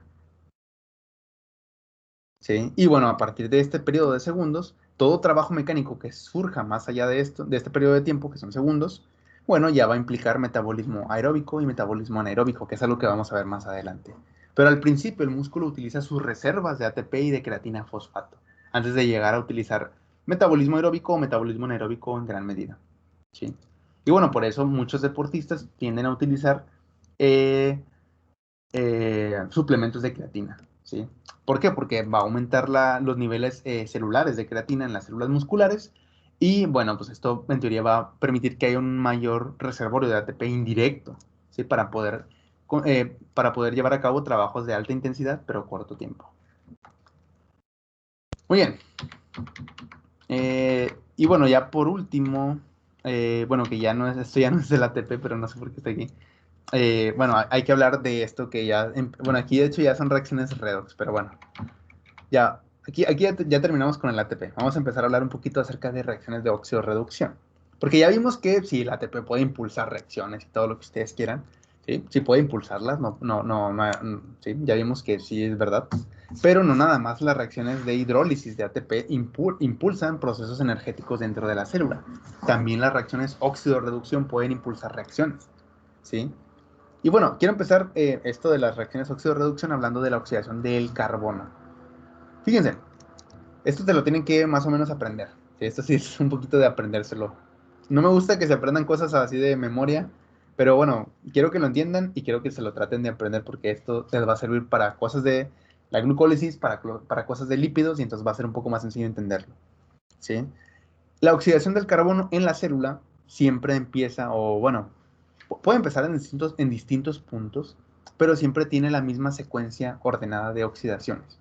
Por ejemplo, si empezamos con una sustancia que está en su máximo estado de reducción del carbono, como por ejemplo el metano, que tiene todos los enlaces con hidrógeno, acuérdense que en química orgánica oxidarse es perder enlaces con hidrógeno o ganar enlaces con oxígeno, ¿sí? Entonces aquí tenemos metano que tiene 4 enlaces con hidrógeno, está en su punto más reducido, ¿sí? ¿Cómo podemos oxidar al metano? Bueno, un primer paso es generar una hidroxilación, que pierde un enlace con hidrógeno y que gane un enlace con oxígeno, es decir, en la hidroxilación. Eso sería un primer paso de oxidación. Ok. Un segundo paso de oxidación, ¿cuál sería? Bueno, que el alcohol se oxide a un aldehído. Acuérdense que ustedes ya saben que esto puede ocurrir bastante fácil. Otro siguiente paso de oxidación, ¿cuál sería? Que el aldehído se oxide a ácido fórmico, que sería un ácido carboxílico, y el punto más alto al que puede aspirar una molécula orgánica es generar dióxido de carbono, que es cuando sus 4 enlaces están con oxígeno, ¿sí? Ese es el punto más alto de oxidación y ese es el punto más alto de reducción, ¿sí? Pues ténganlo en cuenta. ¿Por qué? Porque entre más reducida esté una sustancia, más energía genera, ¿sí? ¿Por qué? Porque las reacciones de óxido-reducción generan energía, ¿sí? Entonces, imagínense, si yo tengo una sustancia que está muy reducida y yo sé que las reacciones redox generan energía, pues entre más reducida esté una sustancia, más energía va a tener. Porque cuando se convierte al alcohol, genera energía. Bueno, se libera energía. Cuando se convierte al aldehído, libera energía. Cuando se convierte al ácido carboxílico, libera energía. Cuando se convierte a este, libera energía. Ah, bueno, entonces voy a tener 4 reacciones que van a estar liberando energía. ¿Sí? Entonces, es bastante energía la que se va a estar liberando. ¿Sí? Porque fíjense. Bueno, no, mejor no se los digo. Es bastante energía la que se va a estar liberando. ¿Sí? Pero, por ejemplo, ¿qué pasa si yo parto de una sustancia que no está en su máximo punto de reducción? Vamos a suponer que empiezo desde aquí, desde el metanol. Sí, desde el metanol. El metanol ya está parcialmente oxidado, tiene ya un hidroxilo. Bueno, pues sí va a liberar bastante energía porque todavía se puede convertir en un aldehído y luego un ácido carboxílico y luego a un CO2, pero va a tener menos energía comparado con el metano, por ejemplo. De la misma manera, si yo ya empiezo a partir desde un aldehído o de una acetona, por ejemplo, va a liberar menos energía. Y así conforme yo me acerque a una sustancia más oxidada, esta va a ir liberando menos energía porque cada vez más va a estar, cada vez más va a estar más cerca de su punto de oxidación máxima, que es el CO2. Entonces, ¿qué tienen que conocer de aquí? Entre más reducida esté una sustancia, más energía se le puede sacar. ¿Sí? Ahora, les voy a hacer una pregunta. ¿Quién puede generar más energía de estas dos sustancias que les puse aquí? ¿El ácido graso o la glucosa?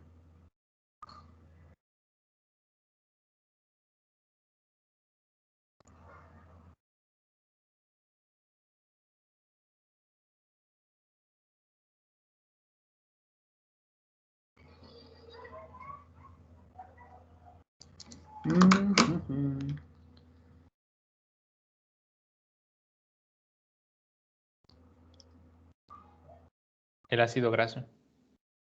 ¿Por qué? Pues porque tiene mayor proporción de hidrógenos. Ok, pero tiene un ácido carboxílico. Está muy cerca de ser CO2, ¿no? Este carbono.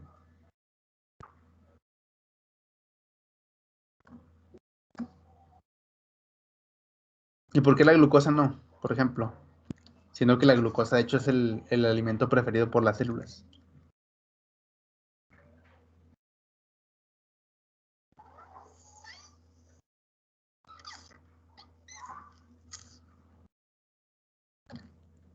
Bueno, básicamente está bien lo que dijo su compañero. O sea, sí, esa es la respuesta correcta.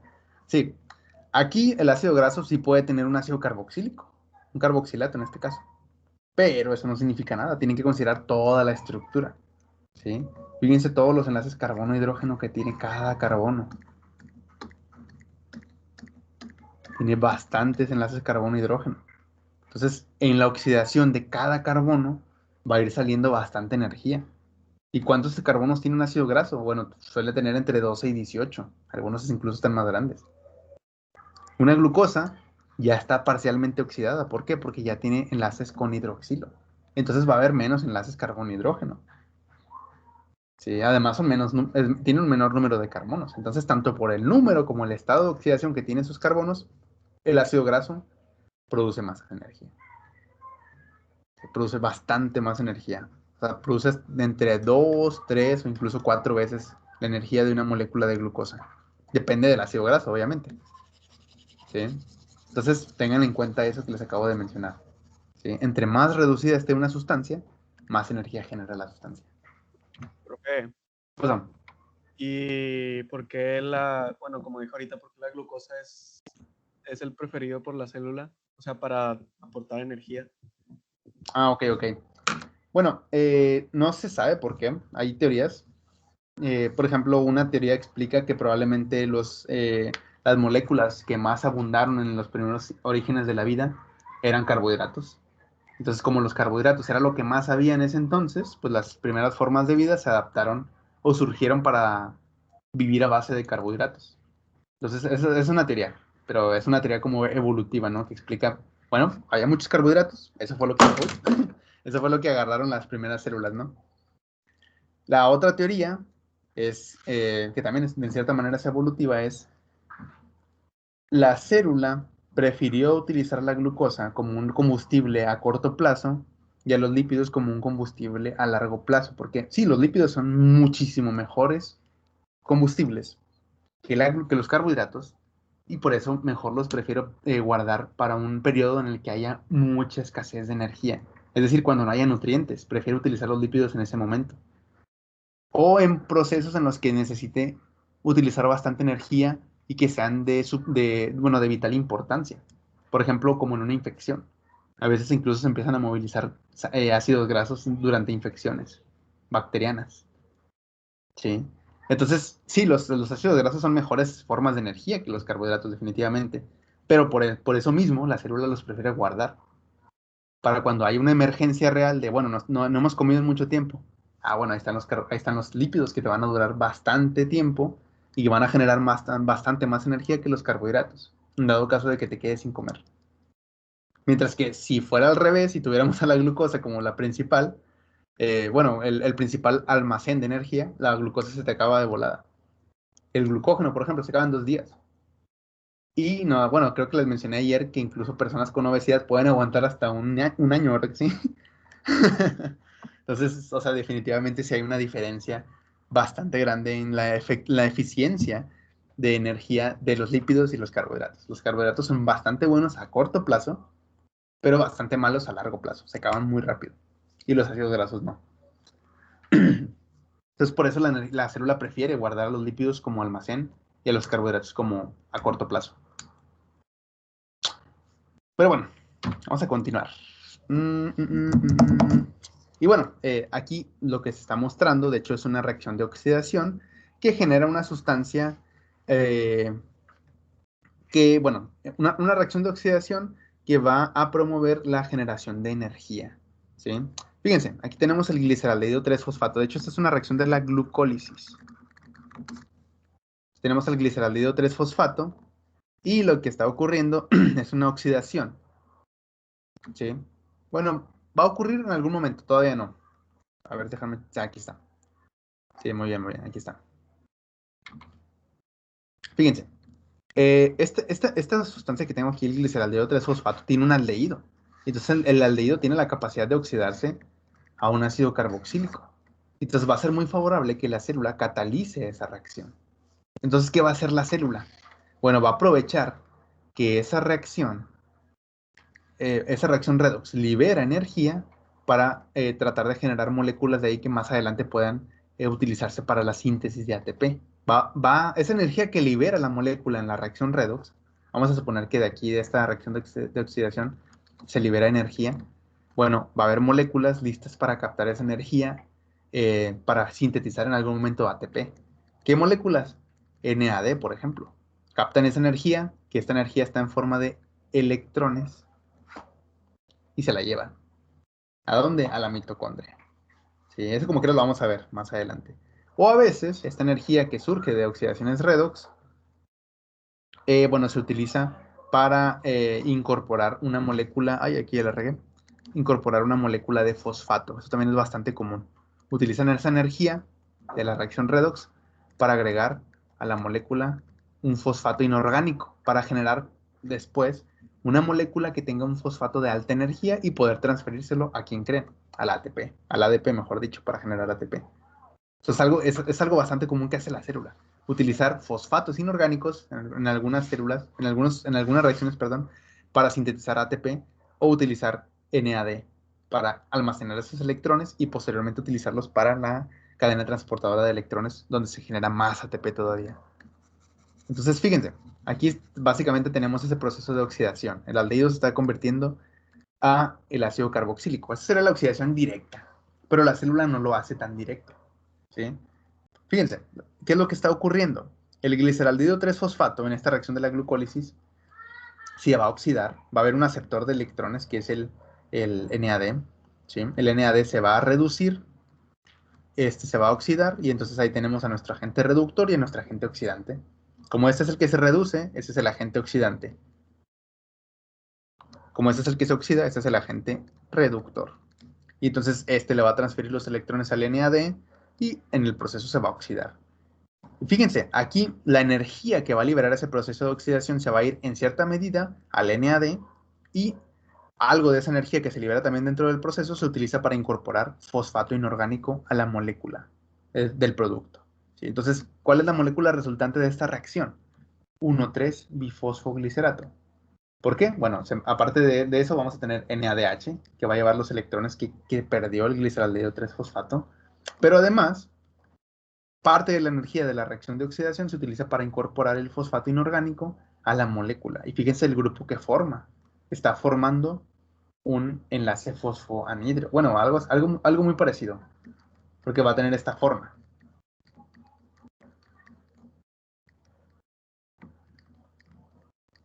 Entonces es algo muy parecido a lo que veíamos con un ATP, porque si aquí le quitamos el carbono y le ponemos un fósforo, literalmente es como si fuera el ATP. Entonces se parece mucho. Sí, se parece mucho al ATP. Y por eso el 1,3-bifosfoglicerato tiene características también de alta energía. De hecho, tiene más energía que el ATP.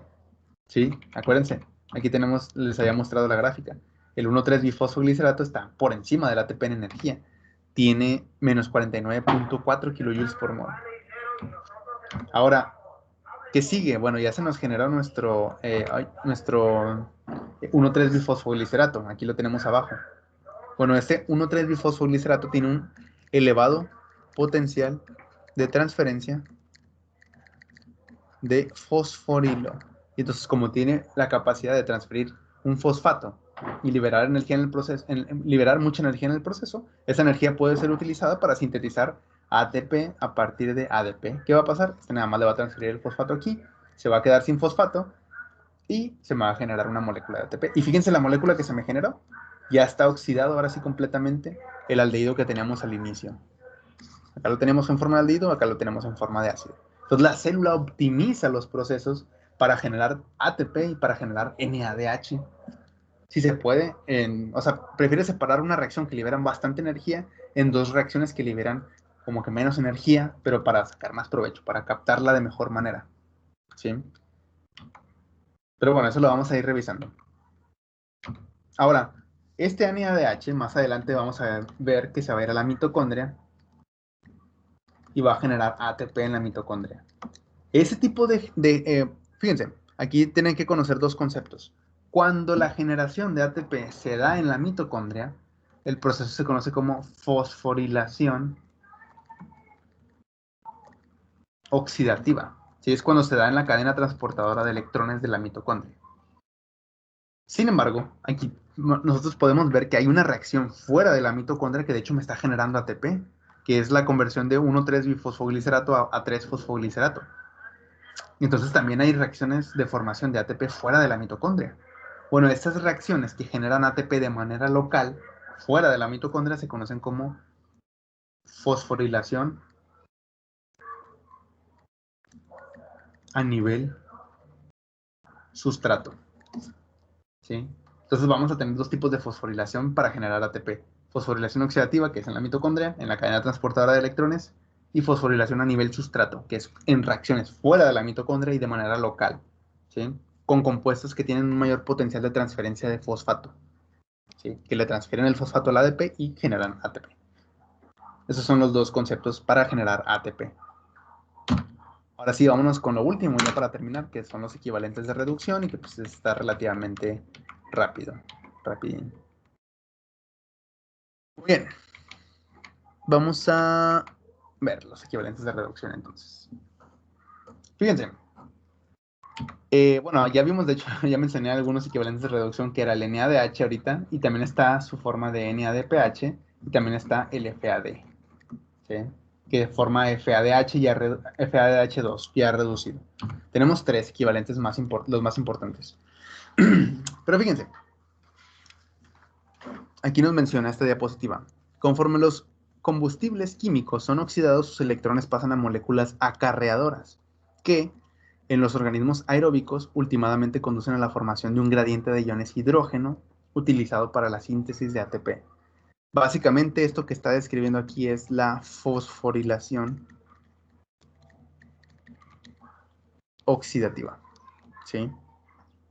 Pero esto es muy importante.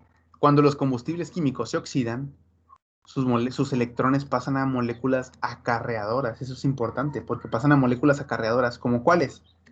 Como el NAD, como el FAD y como el NADP. ¿Sí? ¿Y qué genera cada una de estas cuando se reduce? NADPH, NADH y FADH2. ¿Sí? ¿Y esas para qué se van a utilizar esos electrones que están en esas moléculas? Bueno, esos electrones se empiezan a utilizar en unos complejos que se conocen como complejos de la cadena transportadora de electrones. Hay 4 complejos, ¿sí? Esos complejos proteicos de la membrana mitocondrial interna utilizan los electrones para írselos transfiriendo entre diferentes componentes, básicamente a través de reacciones redox. Y como mencioné anteriormente, cuando hay una reacción redox, se libera energía porque es algo favorable. Entonces, al irse transfiriendo los electrones de sustancias con menor, no sé cómo explicarlo, con mayor potencial de reducción, a uno con menor potencial de reducción, bueno, eso va liberando energía y esa energía se utiliza para transportar hidrógenos y generar un gradiente de hidrógeno. Así que más adelante se va a utilizar para generar energía. Pero eso lo vamos a ver más adelante, todavía no nos adelantemos. Vamos a hablar del NAD. Fíjense, el NAD, ya lo habíamos mencionado, es una coenzima sintetizada a partir de la nicotamida. ¿Sí? Si no me equivoco, el NAD proviene de la vitamina niacina. ¿Sí? De la niacina. Y bueno, básicamente el NAD tiene su nombre por dinucleótido de nicotamida y adenina. ¿Sí? Fíjense, aquí tenemos una adenina, esto que está aquí. Acá tenemos la nicotamida. ¿Y por qué se conoce como dinucleótido? Bueno, porque si ponemos atención, acuérdense que tiene que tener un nucleótido. Fosfato, tiene que tener un azúcar, de hecho, no necesariamente tiene que ser ribosa, pero tiene que ser un azúcar y una base nitrogenada. ¿Esta cosa lo tiene? Sí. Aquí tiene su base nitrogenada, porque tiene, fíjense, es una base que tiene nitrógeno, tiene su azúcar, tiene su fosfato, tiene su base nitrogenada, su azúcar y su fosfato. Entonces, si se fijan, es un dinucleótido. Es una sola molécula que es un dinucleótido porque tiene básicamente la estructura de un nucleótido, pero 2 veces unida por enlaces covalentes. ¿Sí? Entonces, en este caso, este es un dinucleótido. ¿Sí? Por eso se llama dinucleótido de nicotamida y adenina. Muy bien. Ahora, esta estructura participa en reacciones óxido-reducción. ¿Sí? Ya les había mencionado por qué las proteínas no pueden sufrir 5 coenzimas reacciones de óxido-reducción porque se pueden dañar. Entonces, utilizar coenzimas evita esto. ¿Sí? Entonces, cuando esta molécula capta los electrones, otra molécula se oxida. Normalmente es un sustrato de una reacción. Y bueno, cuando esta se reduce, captando los electrones de la sustancia que se oxidó, bueno, capta los electrones en forma de hidruro. De hecho, no los capta así solos, ¿no? Los capta en forma de hidruro. ¿Dónde los va a captar? Los va a captar en este nitrógeno que está por aquí. Bueno, de hecho, los capta acá. Pero ese nitrógeno positivo, de hecho, es un átomo que influye mucho en que se capten en esta posición donde está la flecha. ¿Cómo va a ocurrir? Fíjense, aquí tenemos un hidruro que dijimos que va a ser la forma en la que se van a estar transfiriendo los electrones. Muy bien. Aquí el hidruro, acuérdense que tiene 2 electrones, que son estos 2 que se están representando aquí con puntitos. Entonces, ¿qué va a pasar? Este hidruro, aquí lo están representando con un par de electrones atacando a este carbono que está aquí, con el punto en verde. Entonces, este carbono no puede tener más de 5 enlaces. Entonces, ¿qué tiene que ocurrir? Que pierde un enlace. Entonces, ¿qué va a hacer? Bueno, el nitrógeno que tiene la carga positiva y que de hecho se quiere neutralizar, porque un nitrógeno con carga positiva sí le aguanta, porque es una buena base, pero tampoco es tan estable. ¿Sí? Entonces, el nitrógeno atrae un par de electrones de este doble enlace hacia él. Si lo trae hacia él, ahora este carbono, cuando pierde el doble enlace, este que está aquí, cuando pierde el doble enlace, a causa de que el nitrógeno lo recogió, se quedaría con tres enlaces. Y entonces este doble enlace se deslocaliza hacia este carbono de tal manera que el nitrógeno se nos va a neutralizar, se va a establecer un nuevo doble enlace con ese carbono, y este carbono que aparentemente se hubiera quedado con 3 enlaces, ganó el enlace con el hidruro. Y entonces ahora la nicotamida está, la parte de nicotamida está ya neutralizada. ¿Sí? Y por eso ahora se llama NADH. ¿Por qué se llama NADH? Porque el NAD ganó un hidruro, ¿sí? Que ahora es un hidrógeno que forma parte de la estructura. ¿Sí? Entonces, por eso se conoce así. ¿Se puede regenerar el NAD a partir del NADH? Sí, se puede. Sí, de hecho, lo hace en la mitocondria. Sí, se puede regenerar. Pero bueno, eso lo vamos a ver más adelante. Muy bien. Ahora, acá tenemos a la flavina. ¿Sí? Al dinucleótido de flavina y adenina. Adenosina, perdón. Esta se sintetiza a partir de la flavina, de la vitamina B2, perdón. Y aquí tenemos la estructura del FAD. Fíjense que también este es un dinucleótido. ¿Por qué? Porque tenemos ribosa, que es este que está aquí. Tenemos una adenina, tenemos un fosfato. Acá tenemos un azúcar, fíjense, es un ribitol. ¿Sí? No todos los azúcares son cíclicos, acuérdense. Tenemos un ribitol, un fosfato y una base nitrogenada. Es un dinucleótido también, entonces. Es un dinucleótido de flavina y adenosina, o adenina también se le dice. Muy bien. Entonces aquí tenemos la estructura. ¿Dónde va a ocurrir la reducción? Bueno, va a ocurrir, si no me equivoco, en estos nitrógenos que están aquí. Esos nitrógenos que están ahí, que puse con flechas, son los que se van a estar reduciendo. ¿Sí? Entonces, fíjense, el FAD también participa en reacciones de óxido de reducción y reduciéndose por la transferencia de 1 o 2 electrones. ¿Sí? Eso es importante. El FAD puede aceptar 1 o 2 electrones. El NAD solo puede aceptar 2 y se acabó. Entonces, este puede tener dos formas resultantes. Aquí tenemos el FAD normal. Cuando se reduce porque acepta un electrón, bueno, se nos genera un radical, ¿sí? Que es este que está aquí abajo. Se nos genera un radical y fíjense, uno de los electrones entra en forma de, bueno, mejor dicho, a la molécula entra un hidrógeno en forma de hidruro que está ahí. Ahora cuando acepta dos electrones, termina teniendo, bueno, ya dos enlaces con hidrógeno, que es esto que está aquí. ¿Sí? Cuando veamos una enzima que utilice FAD, vamos a ver los mecanismos de cómo ocurre esto. Pero bueno, de momento no pasa nada. Nada más con que se graben que el FAD puede aceptar dos electrones, pero uno o dos. El NAD es exclusivamente dos electrones.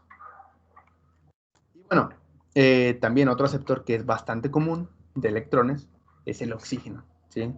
Fíjense, el oxígeno actúa como aceptor final de electrones en el metabolismo aerobio. ¿Sí? ¿A qué se refiere con metabolismo aerobio? Bueno, con la fosforilación oxidativa, que es el principal proceso que va a generar ATP. Entonces, sin oxígeno no hay formación de ATP en gran cantidad. Se necesita de oxígeno. ¿Sí? Y fíjense, aquí nos menciona esto. La transferencia de electrones debe ser de 1 en 1. No puede ir aceptando más de un electrón a la vez. ¿Sí? Aquí, de hecho, podemos ver el estado de las diferentes especies de oxígeno que podemos tener. ¿Sí? Cómo se distribuyen los electrones a lo largo de su diagrama de orbitales. Y bueno, si se fijan, va agarrando electrones de uno en uno. Fíjense, en este nivel donde está el último nivel energético de los electrones. Mejor dicho, la capa más externa de electrones. Este es el oxígeno basal, el que conocemos todos. Sí, que se le conoce como oxígeno triplete.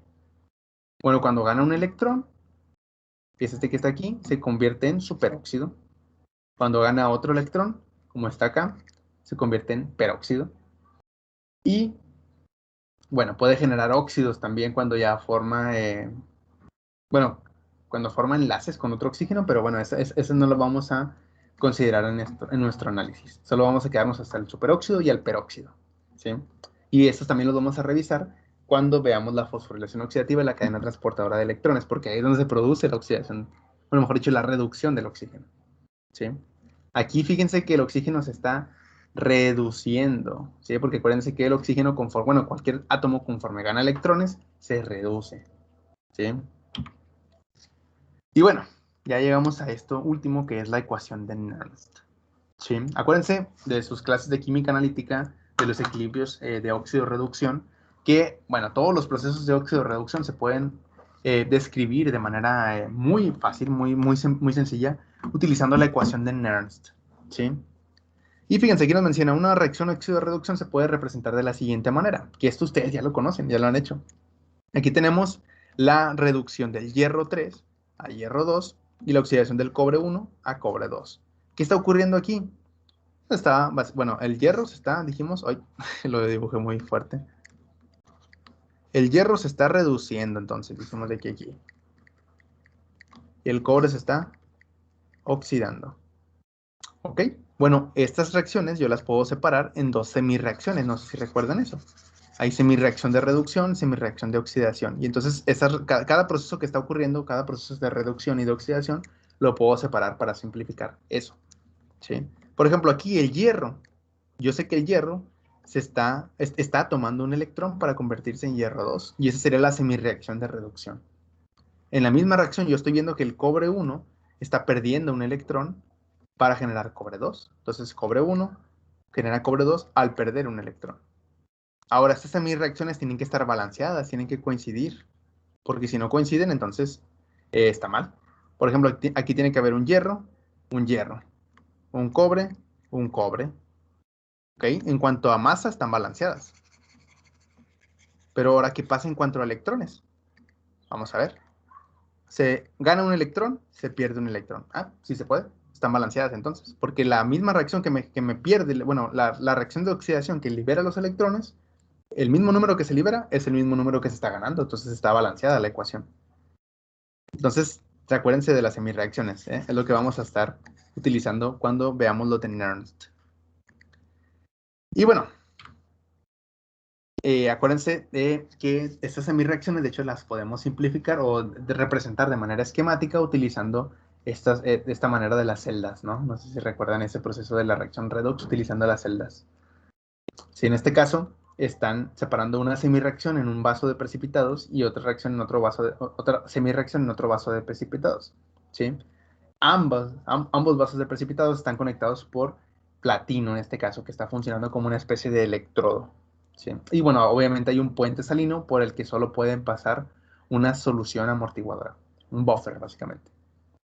Ahora, fíjense, aquí yo había dicho la reacción de oxidación es la del cobre, porque aquí es donde el cobre está perdiendo un electrón. Entonces aquí podemos ver cómo el cobre pierde el electrón sube por el metal, que es un buen conductor de electrones, el electrón entra en el metal, se va transfiriendo del metal a un conductor, a un cable conductor, llega al otro metal, que es el platino, y llega al otro vaso de precipitados, donde se libera el electrón del metal para poder promover la reacción de reducción del hierro a hierro 2.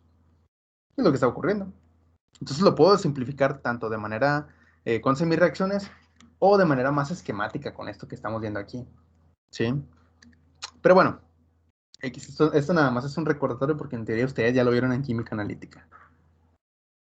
Bueno, yo creo que hasta aquí le vamos a dejar porque lo que sigue sí lo tenemos que revisar con más detenimiento. Vamos a ver los potenciales de reducción.